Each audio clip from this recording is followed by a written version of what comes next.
6월 26일 금요일 기도하며 큐티 시작합니다. 사랑하는 하나님, 오늘도 말씀 앞에 섭니다.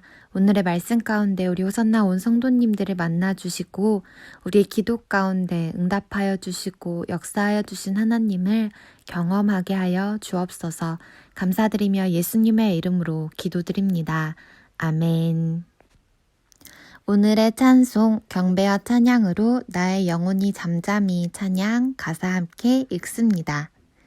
나의 영혼이 잠잠히 하나님만 바라며 나의 구원이 그에게서 나는도다. 나의 영혼아 잠잠히 하나님만 바라라. 나의 소망이 그에게서 나는도다. 오직 주만이 나의 반석, 나의 구원이시니 오직 주만이 나의 산성, 내가 요동. 오늘 말씀 시편 130편 1절에서 131편 3절까지의 말씀. 성전에 올라가는 노래. 여호와여, 내가 깊은 곳에서 주께 부르짖었나이다. 주여, 내 소리를 들으시며 나의 부르짖는 소리에 귀를 기울이소서. 여호와여, 주께서 죄악을 지켜보실진데 주여, 누가 서리이까? 그러나 사유하심이 주께 있음은 주를 경외하기에 하심이니이다. 나 곧 내 영혼은 여호와를 기다리며 나는 주의 말씀을 바라는도다. 파수꾼이 아침을 기다림보다 내 영혼이 주를 더 기다리나니 참으로 파수꾼이 아침을 기다림보다 더하도다. 이스라엘아, 여호와를 바랄지어다.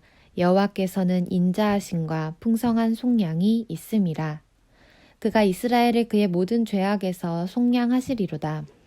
여호와여, 내 마음이 교만하지 아니하고 내 눈이 오만하지 아니하오며 내가 큰 일과 감당하지 못할 놀라운 일을 하려고 힘쓰지 아니하나이다. 실로 내가 내 영혼으로 고요하고 평온하게 하기를 젖된 아이가 그의 어머니 품에 있음 같게 하였나니 내 영혼이 젖된 아이와 같도다. 이스라엘아, 지금부터 영원까지 여호와를 바랄지어다. 아멘. 오늘의 말씀 요약. 시편 기자가 죄악으로 인해 주님께 부르짖습니다. 용서하심이 주님께 있으니 그분을 경외하며 파수꾼이 아침을 기다림보다 더 간절히 주님을 기다립니다. 그는 마음과 눈이 교만하지 않아 분수에 넘치는 일을 마다하며 그의 영혼은 어머니 품에 있는 젖된 아이처럼 고요하고 평온합니다. 본문 해설. 주님을 부르짖으며 기다리는 영혼. 130편 1절에서 8절에 관한 내용. 고난은 하나님을 향해 부르짖어 기도하게 하고 또 자신의 죄와 허물을 돌아보게 합니다. 사람은 죄악의 수렁에서 스스로 빠져나올 수 없습니다. 죄를 용서하는 권한이 하나님께만 있기에 죄인이 사는 길도 하나님께만 있습니다. 그러므로 우리는 납작 엎드려 하나님을 경외하며 그분의 은혜를 간구해야 합니다. 죄로 인한 고통 속에서 우리가 할 수 있는 일은 주님을 부르고 기다리며 그분의 말씀에 소망을 두는 것입니다. 말씀은 곧 하나님이시요 생명이기 때문입니다. 주님의 인자하신 성품과 구원 능력을 아는 사람은 죄악 중에 절망하지 않습니다. 오히려 주님을 더욱 간절히 기다립니다.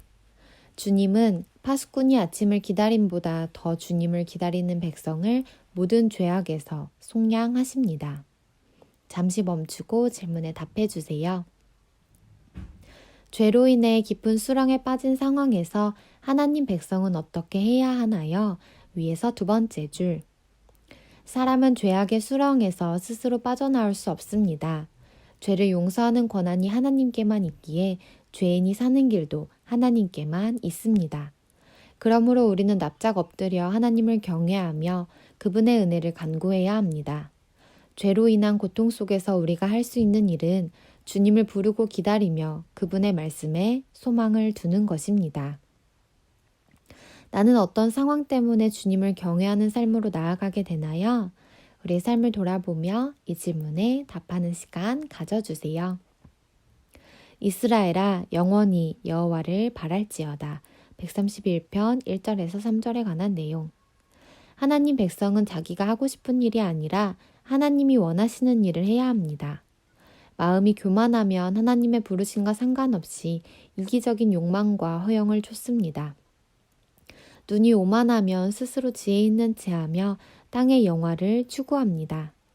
자기 분량에 넘치는 큰일, 감당하지 못할 일까지 욕심내서 해보려 안간힘을 쓰니 그의 마음과 삶에 평온함이 없습니다. 하나님의 놀라운 역사는 사람의 역량이 아닌 오직 하나님의 영으로 되는 것입니다. 우리는 욕망에 이끌리지 말고 의지적으로 하나님 품으로 돌아가야 합니다. 우리 영혼은 하나님 안에서 안식할 때 충만히 채워집니다.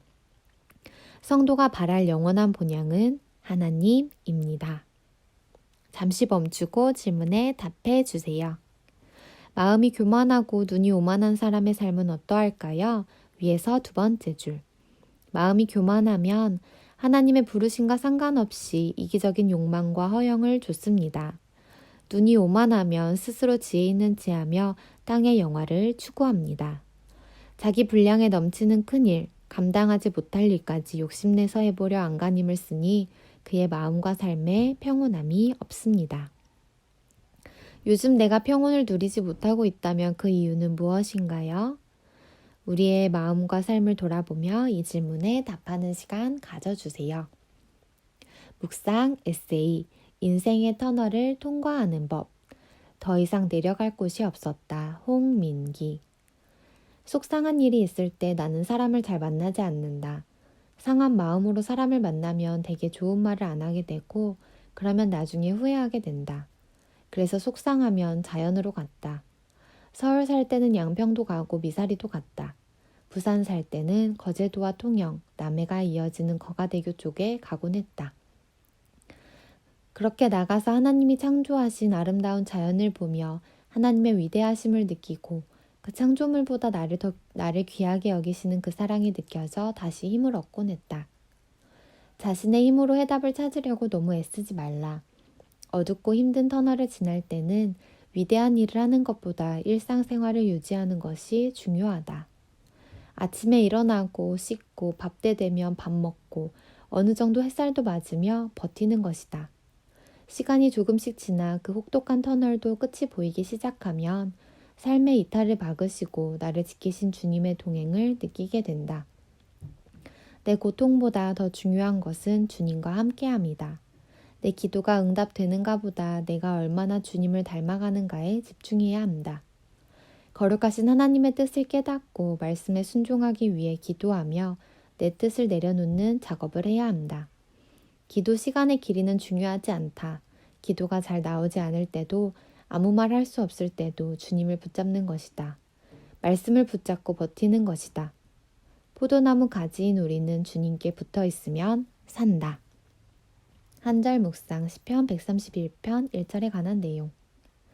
다윗은 겸손함이 긍휼을 얻는 길임을 알기에 겸손함으로 하나님께 나아갑니다. 그는 교만함으로 하나님께 나아가는 것이 얼마나 헛된지를 잘 압니다. 그래서 그는 겸손한 자는 먹고 배부를 것이며 하나님께서 구하시는 제사는 상한 심령이라고 고백합니다. 온유와 겸손은 예수 그리스도의 대표적 품성입니다. 우리가 겸손을 추구하며 날마다 겸손으로 옷 입을 때 하나님이 사랑으로 함께 하십니다. 하늘의 문은 겸손한 사람의 진실한 두드림으로 열린다. 오스왈드 챔버스. 오늘의 기도 드립니다. 하나님, 깊은 절망 속에서도 제 부르짖음에 귀 기울이시는 주님을 찾겠습니다. 죄악으로 마음이 눌릴 때 저를 용서하시고 고치시는 주님께 겸손히 나아가게 하소서. 눈이 새하도록 생명의 말씀을 사모하며 주님을 간절히 기다리는 저를 십자가 은혜로 안아주소서. 예수님의 이름으로 기도드립니다. 아멘. 우리를 사랑하시는 주님 앞에 날마다 믿음으로 나아가시길 축복합니다. 오늘의 큐티를 마칩니다. 감사합니다.